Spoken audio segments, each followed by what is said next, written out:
Welcome to The Teacher's Story. I'm Jackie Scully. This is a podcast to elevate teacher voice. In this program, you will hear teachers sharing their journey into this profession and their ideas for education. I'm kicking it off Teacher Appreciation Week, which starts May 2nd. This is about honest, vulnerable, inspiring storytelling. It's a time and a space for teachers to share their ideas for the future of education. Teachers are beautiful beings who give their heart and soul to their community. They're innovators, they're inspirational, not only to children, but to the people around them. And they deserve to share their voice. So welcome to The Teacher's Story. Enjoy. Hi, welcome to The Teacher's Story. I'm Jackie Scully, and today we have Ola ElKhatib with us, and she is a teacher in Dubai. She is also a teacher trainer and learning and development trainer, so many roles. She also has her own organization called OlavatEd, where she shares inspiring videos on LinkedIn and social media. And I love them and often get, DMs with these videos that are inspiring, really, really helping teachers, your heart's in, really supporting them in their mental health and how they can do better in their schools. So thank you so much for being here today. Thank you so much, Jackie. I'm always in awe for all of your work. Your book, The Teacher Story, is amazing. And your podcast, The Teacher Story, is wonderful. I am just amazed by how many hats you are already wearing. And I'm excited for the collaboration that we are starting. And I'm really happy to be with you today. So thank you. Thank you. I think we have a lot in common because we wear a lot of different hats and we care a lot about teachers and supporting them, because by supporting them, right, it supports the students and then they're in a better place too. So my first question for you is, what initially inspired you to get into education? I love that. Thank you. It's a weird story. I was the eldest of 9. And I have been a teacher since like forever. I remember that my first grade teacher was amazed that I spent my lunchtime teaching my other peers who couldn't read or write when I was just in the first grade. I just felt sorry for them because reading and writing for me started when I was as young as 3. And I know it's crazy, but I was the eldest. My mom really put 100% into raising me. And then I managed to step in and help her with my siblings, the rest of us. So teaching for me is not a job, and it's not a career either. It's something that, when you feel that it's in your blood because you've been doing it for ages. That's what teaching is for me. I love being around children. And if you love children, then you love humanity. So you just simply love being around human beings, whether they are children or even adults, because with my empathy, I think I have very exceptional empathy skills that enables me to see the little child in everyone, whether they are adults or young people, because in the end, you are really placing yourself in their shoes and you see their struggles, you see their pain. Pain is just a part of the human experience. And by empathizing with everyone, you genuinely continue to become a better teacher. That's how I knew since I was very young that I was going to be a teacher. And I did my training in Saudi. So I studied education there. And then my GPA was the highest. My GPA was 499 out of 5. It was something exceptional that never actually happened in the history of not just the college, but the whole university. Oh, wow. Across different colleges. It's because the level of dedication I put was just massive. And I was already a mom by the time I was studying in college, because I had my baby when I was just 19. So I was learning about child development, but also implementing that practically.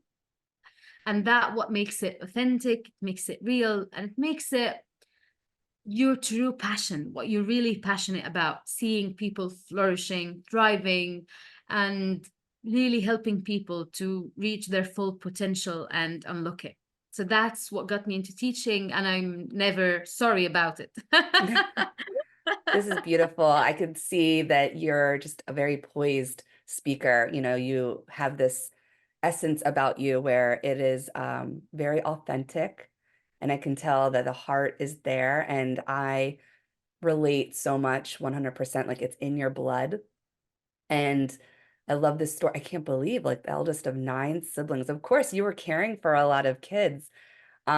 I had kind of an opposite of that. I didn't have any siblings until I was like 8 years old. So when I was really little, my students were my teddy bears and my friends, but I always wanted to like lead them. But I love this quote of loving children is loving humanity.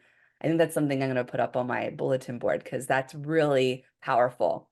You know, when you can see the child in everyone, when you look at people who, right, are angry or commit violence or, you know, the pain that we see in the world right now, but every single person has a child in them. They once were a child.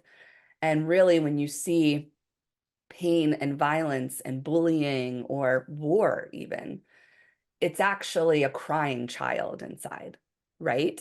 And I think one thing that a lot of teachers have, maybe not all, but one especially like yourself, and I would say myself and many others that we are associated with, is they could see that crying child, right? They can have that sense of empathy to say, right? Like we can't justify actions of violence or bullying, but please tell me your story. How can I be there for you? Because we want to help heal, right, those children. Um, and I think the world really can learn a lot from teachers, not just being a professional in an academic area, um, or whatever that may be, or a counselor, but they are leaders in the world that truly see people for who they are and want to help them grow and heal and not just bash them or say like, oh, they're just a bad person. And, you know, I think that could be a way to help combat some of the international and domestic issues we see in the world is coming from a place of empathy and thinking about every single person has a child inside of them. I love that. That's so beautiful. Um, would you like to share any like stories, aha moments, challenges, learning moments from your times teaching, maybe early on or even currently? I see education as the source. It should be, ideally, it should be the source of peace in the world. It Mm, should bring peace to the world. And I do think that it's because the very same piece that's missing in education is why the world is in so much pain. mm, I think it should start from education because we are both. We are doing both processes. We are importing and exporting. So we are exporting these young people to the world so that they can go and thrive in their college and through their also career journey. And then we are also importing because there has been huge corporatization for schools. And I don't think that when this movement started, they were really aware of how much change it will bring to education. mm, Because the whole education system now has been through a lot of changes, not as many as we wish, but changes to the other side. mhm, And a lot of that is because these schools are profitable mm. and they are not considering the very same authentic reasons they initially started for. Yeah. It didn't maintain being their first priority.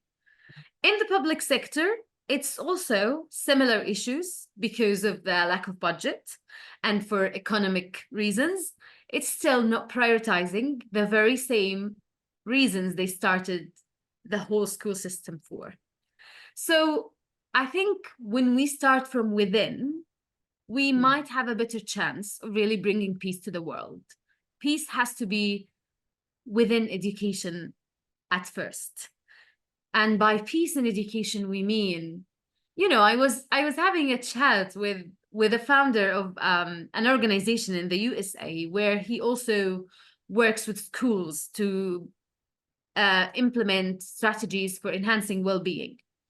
And he said something very funny. He said that whenever there are more than two people in one room in education, conflict will happen. That's it. And that's just so true, but it's Yeah. sad that it's reality. It's our reality. It's where we are. There's no alignment. There's no clarity when it comes to schools' vision and mission. They tell you something on paper, but then when you actually work there, you will see that many things are done differently and they are not being communicated effectively or efficiently. It's you and whatever you get. That's it. So people are not aligned in terms of vision, mission, what we are here for, the why, because the why leads to the how.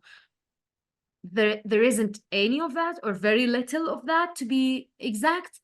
And if we are really keen on bringing peace to the world, we are supposed to start from within, and let's just deal with it in a better way. And I think that the empowerment of each individual is how it's going to start. It's not going to Hmm. start from on an organizational level, I'm afraid. There are some schools that are, they are very responsive to the needs and the demands of the current time, but they are not the majority, aren't they? Hmm.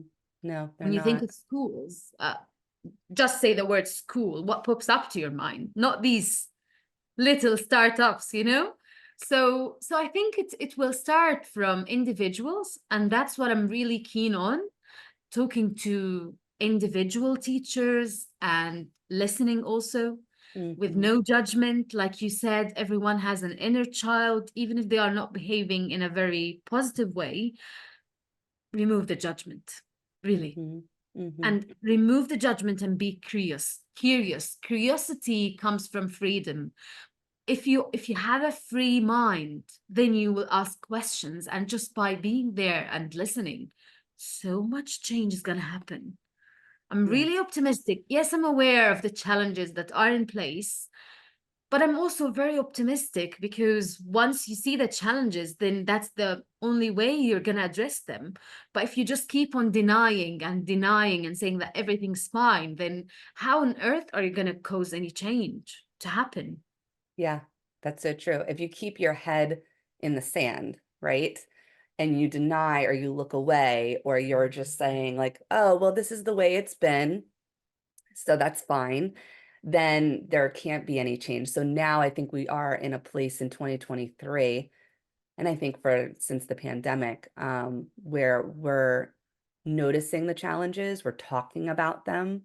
That's the beginning stage. I think moving into 2024 and years to come will be, okay, now what do we do with that, right? Now that we're aware, we're talking about it. Now, how do we pull people in from different areas of society? Because there's more and more people outside the education industry that really do care about it changing, because most people are touched by it in some way. They're touched by it because they have kids. They're touched by it because they're in a area where there's schools and they see their neighbors with kids, right? So I think education touches everyone, even if you're not in the industry as an adult. And I like this idea of you have to have peace within for it to be without. I mean, in just my own like inner work and kind of like in the areas of like spirituality, faith, people are into like working on themselves. That's like said a lot, right? You have to find the peace within you in order for there to be peace outside of you. And that needs to be part of the school, because if students and teachers are feeling the pressure and feeling overworked, feeling like anxiety, feeling stress, there's no peace there. So how are we supposed to then create students who have peace, help foster that, and then have them be change makers in the world? If we're not fostering the peace in them, how are they going to foster peace in the world? And this generation and generations coming up are really raring to go. They're like wannabe activists. They want to see change happen. We see so many young activists so many more young entrepreneurs. It's a beautiful thing to see. I was at a summit in Berlin in the summer that my school went to, and it was all about sustainability. Many of the speakers were like under 30 years old, some were still in school. And it was really uplifting to see all of these students come to this summit from various schools around the world, including our cohort of students who see themselves already as change makers. But we need to foster that because that could easily dwindle. Because I remember kind of how I saw myself as a young person. And then over time, you get kind of jaded, right? And you get kind of like burnt out. You're like, nothing's changing. And then you get to your middle age and you're like, I can't do anything. And I think that's where we're right now going, no, we can. And I think intergenerationally, like merging people in their 30s, 40s, 50s, a lot of the people that we connect with the young people who want to see change and working together because you can take their brilliance, you can take their vibrancy, their momentum, their energy, their perspective with how they look at like the world and new emerging technologies like AI. And then you can take middle age, older generations who have kind of the life wisdom, who are still energized. They're not like, burnt out, want to stay status quo.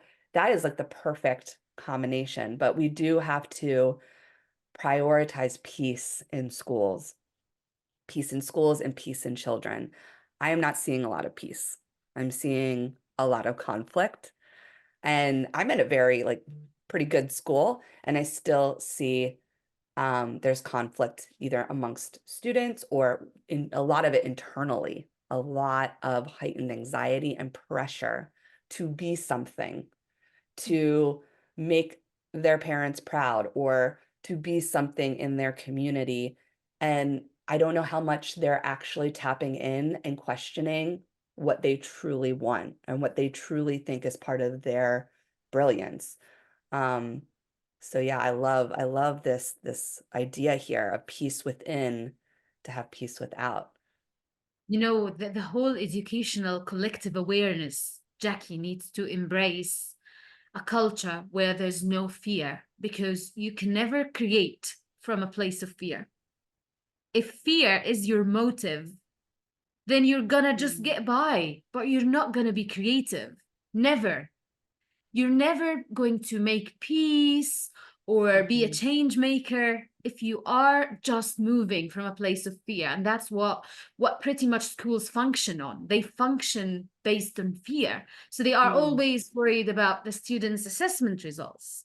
How are they yeah. going to perform? They are always worried about our school ranking in the state Mm, or in the world, you know, if we are competing against the schools in the world.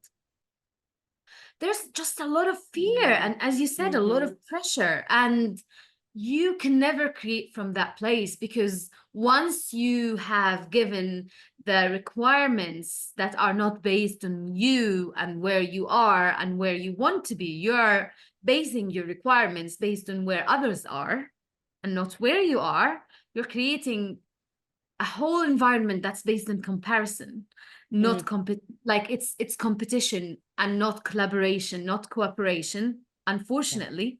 And if schools can only understand that, it's not really what make you thrive in the future, you know. Mhm, We have mhm, seen many top performers in schools and in college, and once they go to the workplace, they just give up after 2 months. This mhm, is not the sort of challenges they have been prepared for. yeah. They can pass an exam, they can exceed your expectations in a test paper, but that's it. Where's the social and emotional learning? Where's the emotional intelligence? Mhm, Where's the self-awareness?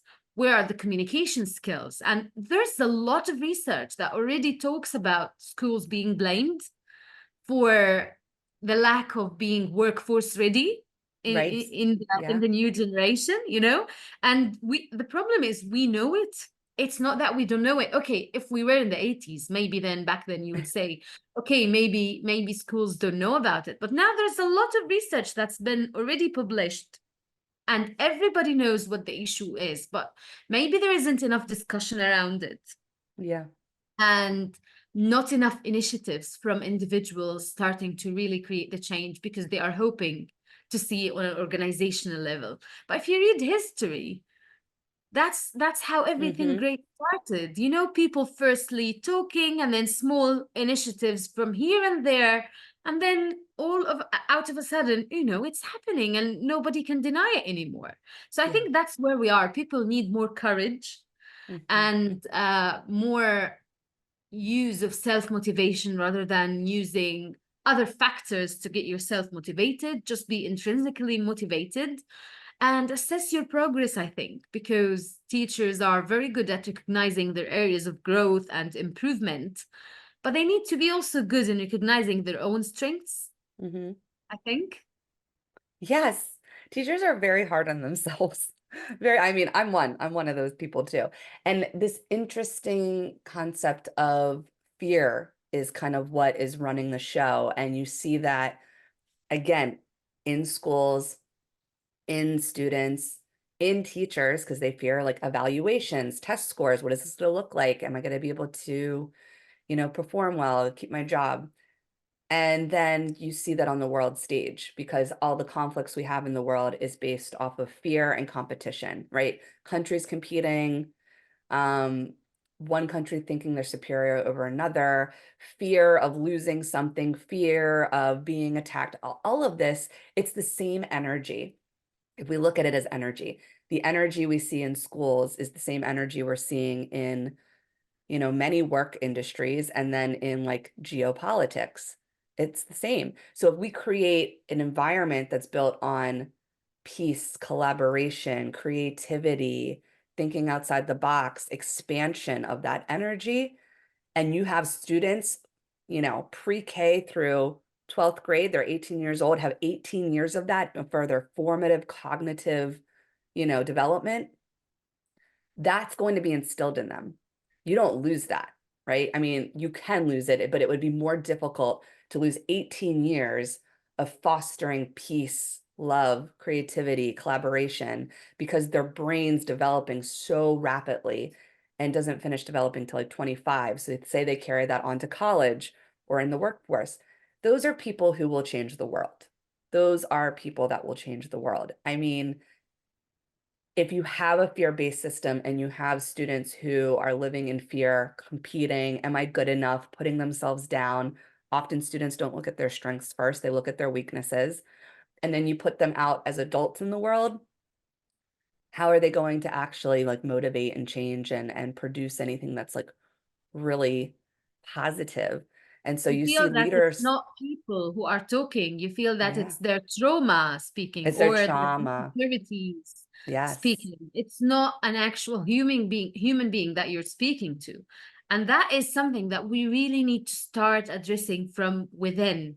You know, it's a healing Mm, journey. You start with yourself and then you start giving a helping hand to those around you. Just small changes in small communities. That's how yeah. it all begins. And never lose faith, really, because Hmm. we are already in a place that's better than what we were before Hmm. COVID, although it Yeah. sounds like it's gotten worse. But at least there's the awareness. Now we are more Yes. aware of what's wrong with this system because it almost all went down during COVID, didn't it? We Yeah. are still dealing with students who have a learning gap. Yeah. And this is why schools are not getting it right because they think the more now you focus on academia and knowledge, the more you're going to fix that gap that students Right. have after COVID. But that's not true because our students are not empty vessels for us to fill them.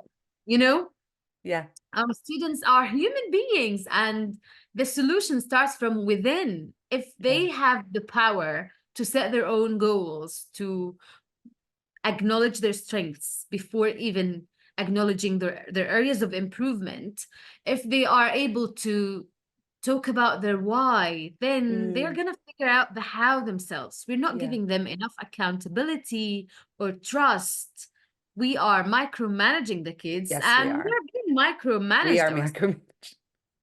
And you talk about that a lot with your OlavatEd. If you want to share a little bit more about, especially I always talk about this as kind of like the arc of the story is the pandemic being an opening to like the work you're doing now. So if you want to talk a little bit about like what it was like to go through this time period and how it's given this maybe opportunity for you to start OlavatEd and some of the other teacher training that you're doing. Thank you. So I was already actually doing my master's degree during COVID, and I was thinking that, this is the best I can do because now I'm learning how to support my students best, and I'm learning the most up-to-date research. So I was thinking at the beginning, that this is the best I can do. But then once we were back to face-to-face learning, I was still a student doing my master's. It took me 4 years.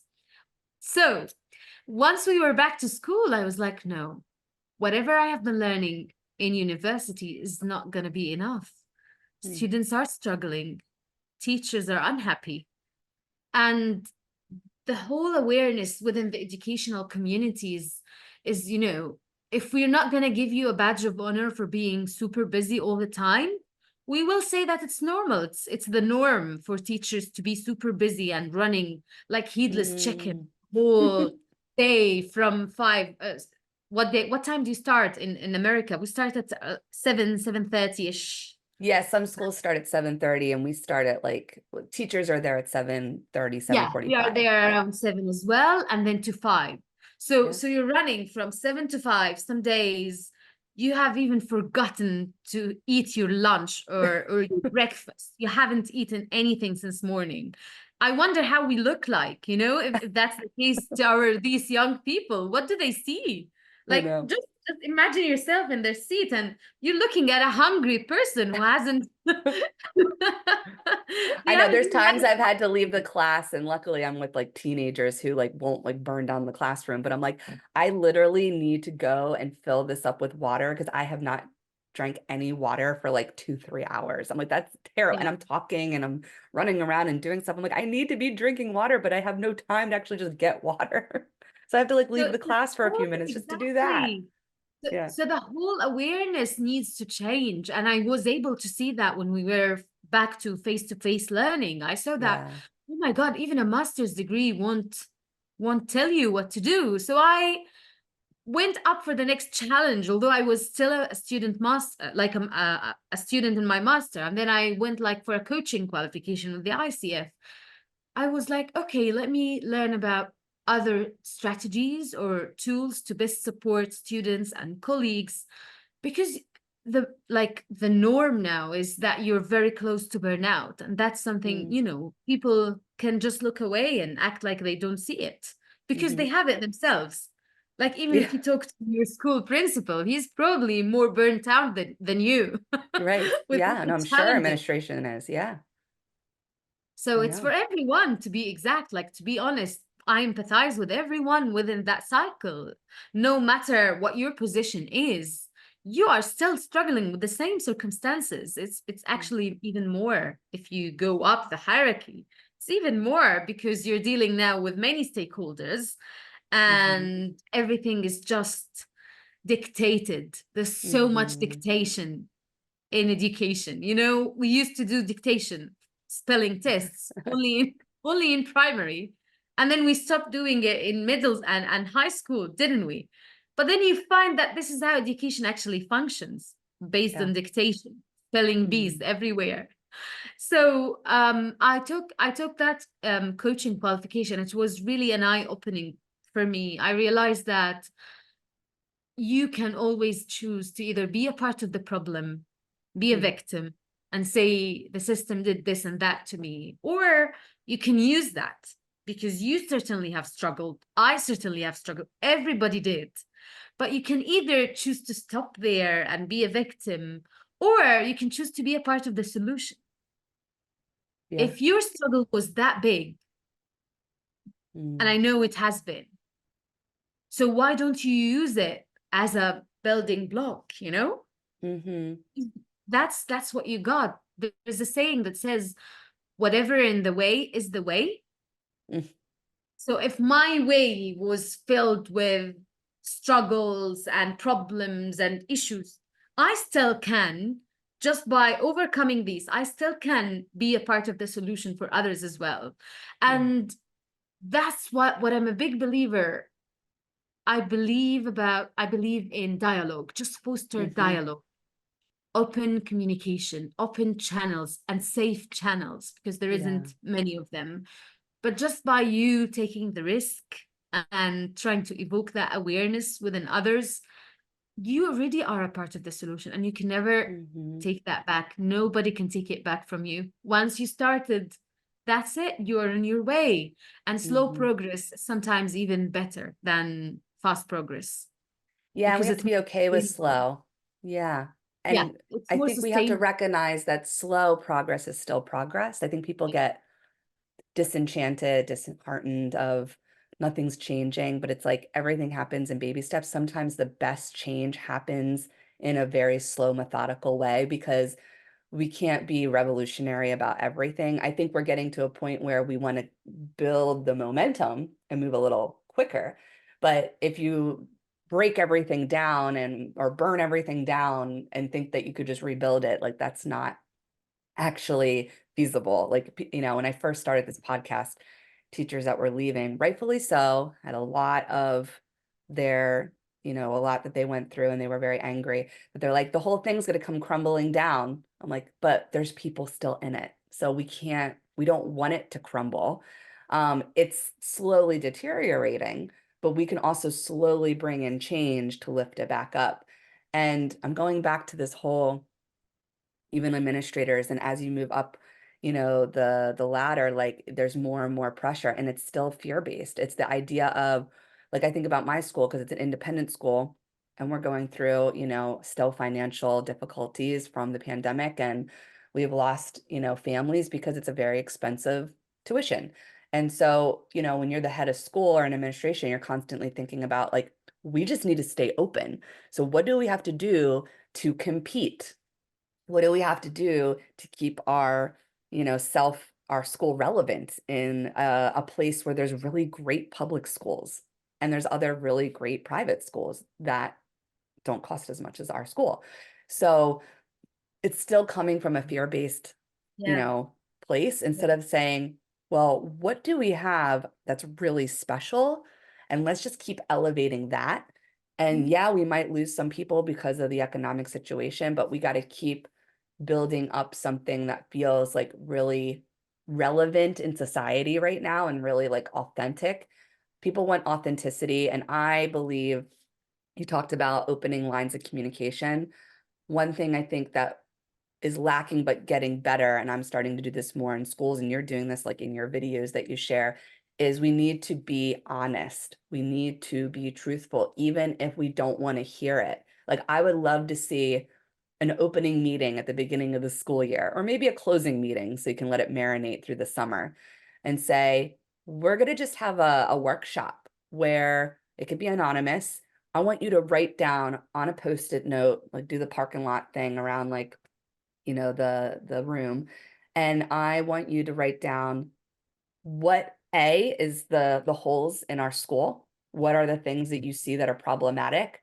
Maybe we can't fix them all over a summertime period, but we want to be aware, not turn a blind eye. And then what do you see as feasible change? Like, what could we start to actually do? And what would like rejuvenate you to be a part of this community? And giving that agency to the teachers and even giving that to the students. Like, it's okay to be truthful. That's the awareness that we need. And then to be truthful that we're not going to change it all overnight. It's going to happen incrementally, but we are going to say, you have a place to share your honest truth. We are going to listen to you, and we're going to start to work on a plan over a time period with students and teachers being part of the leaders, like facilitating this change. So like if I had the opportunity to do that, I would say we need a more robust advisory program. We need more SEL, social emotional learning, and a focus on mental health. I'd really like to see us working on that. I would love to help lead that with the lead advisors next year, right? And then boom, you already got a leader. Pay your leader, pay your person to lead a workshop or a program, not just like, I'm volunteering my time yet again for one more thing. And you start to do that little by little and then say, get students involved. Like, What do you see missing in our advisory program? Like, this is just the one example I have. What would you like to see in it besides like, I want to take a nap, I want to just like be on my phone. Like really, what can we do to help work in some other areas of education? Like think about again, the SEL, EQ, mental health, all that. And then the students can help lead maybe some lessons, right?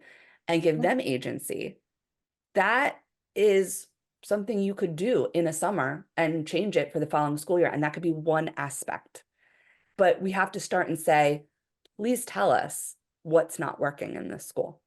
Yeah, Teachers yeah. tell us, students tell us. And All it what do you think takes is is that feasible? pause. All what it takes is that pause moment where you just stop everything, Yes. drop everything, and be with me for a moment where we will truly reflect. You know what you were just saying is actually called the cup framework Mm, by Wilson in 2018. C is for connect on what matters most. yeah. So both parties will really get what matters and they will understand why it matters and they prove they get it. So they Mm, connect on what matters most. That's the C.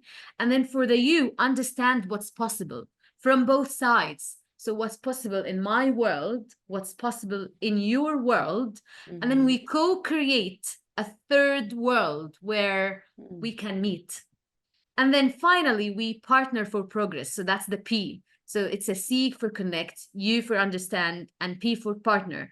Partner for progress, where we chunk down the challenge and co-create a solution. mm, And we agree on our parts, who owns what. So what's my role? What's your role? What's the student's role? What's the parent's role? And that's distributive leadership when everyone mm, is just a part of the solution.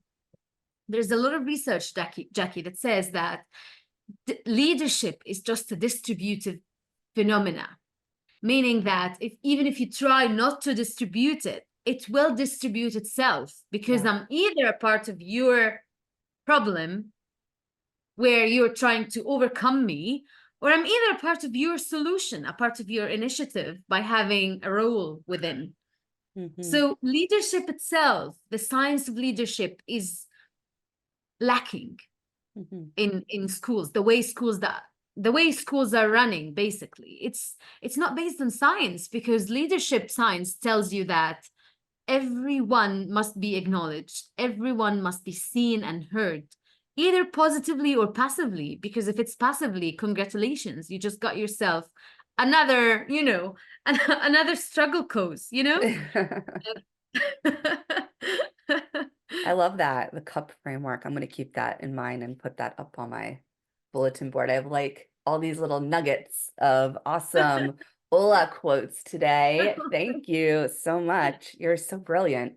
Yeah, it doesn't have to be a lot. And I feel like you actually do more with less when you keep things simple. And so if you have that pause moment and you kind of catch like people off guard and you're like, I want you to tell me what you really think, right? I had this pause moment my first couple years teaching in Hawaii, and I write about it in my book. And I have actually a very like specific narrative that I write about, almost like a diary entry of this one student that really challenged me because I was from Philadelphia area, the Northeast of the United States, very different than Hawaii culturally, everything.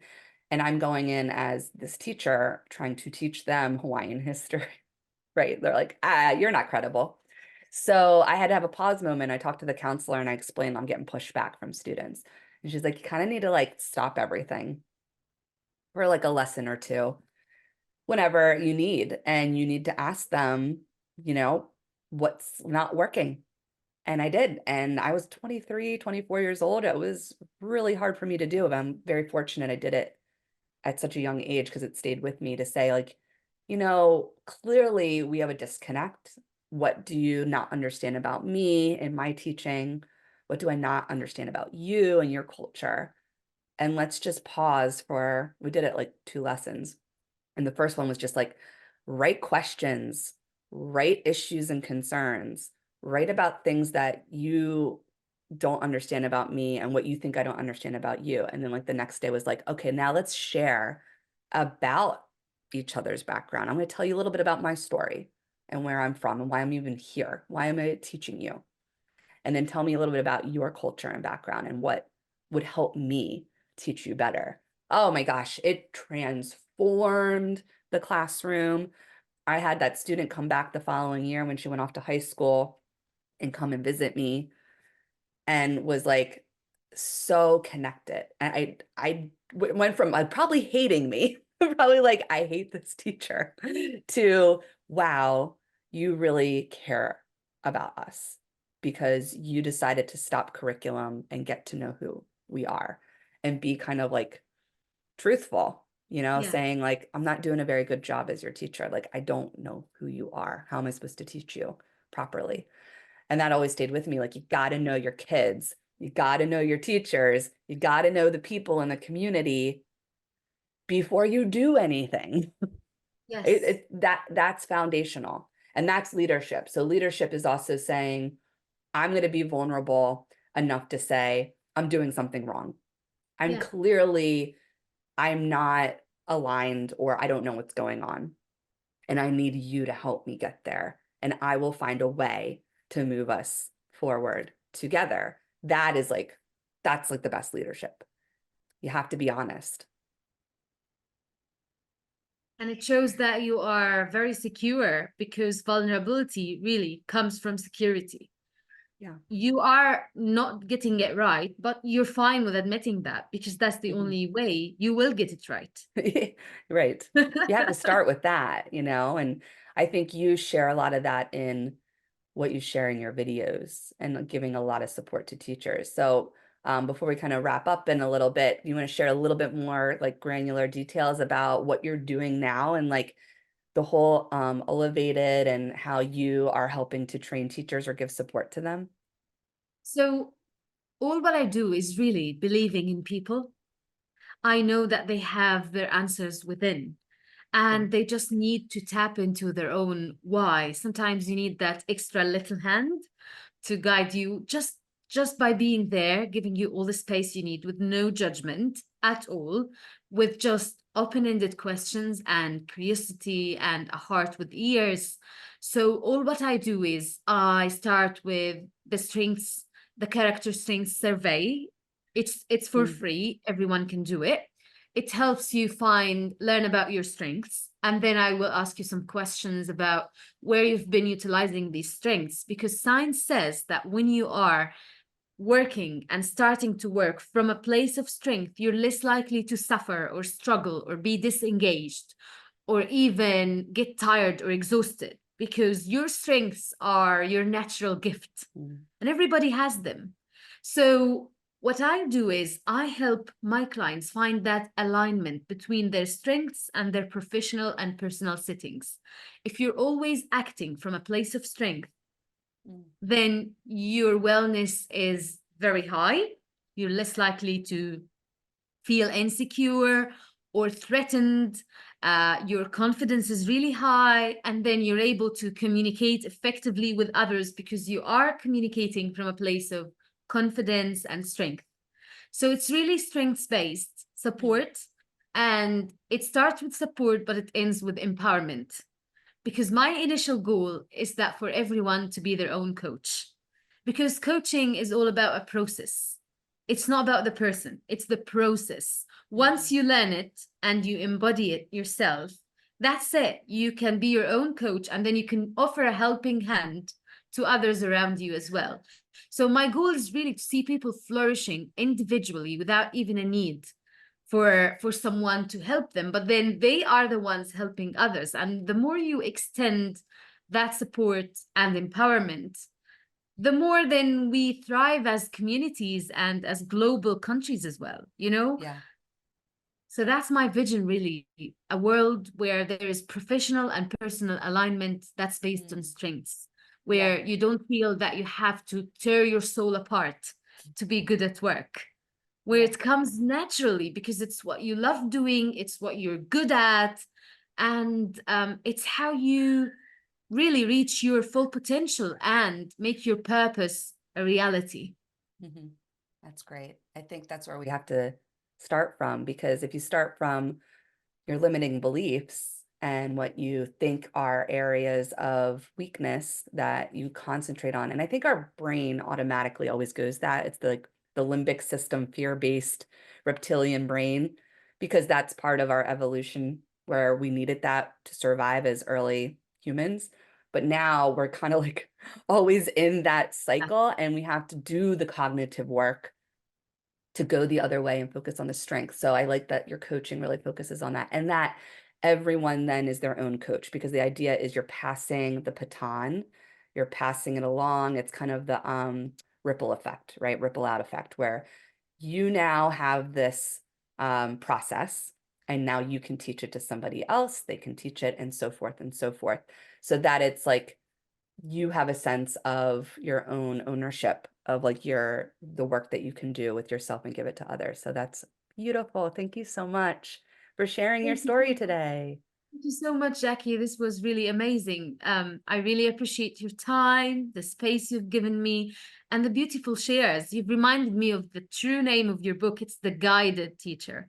Sorry for saying the teacher story. That's your podcast. So I'm aware that it's That's The fine. Guided Teacher. That's And fine. once you actually mentioned the true story you've been through, that reminded me of it, Yeah. where you had to sit with the students, partner with them, and really ask them what's going wrong and why.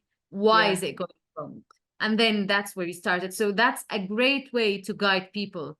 That's why Yes. your book speaks of its name, The Guided Thank Teacher. Thank you you. so Yeah, and it much. comes from a place of, again, that vulnerability that like if you can say you're guided, right? Like you're always getting mentorship, you're always getting help. And it's not just from people that are older than me or other colleagues. Like I'm being guided by my students as well.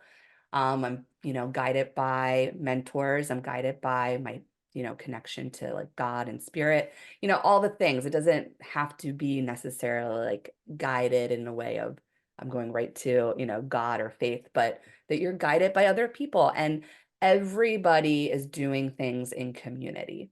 Everyone is doing things to better themselves with the people around them. No one is doing it by themselves. If someone says, I did this, I got here because of me solely, that is a lie. That is a lie.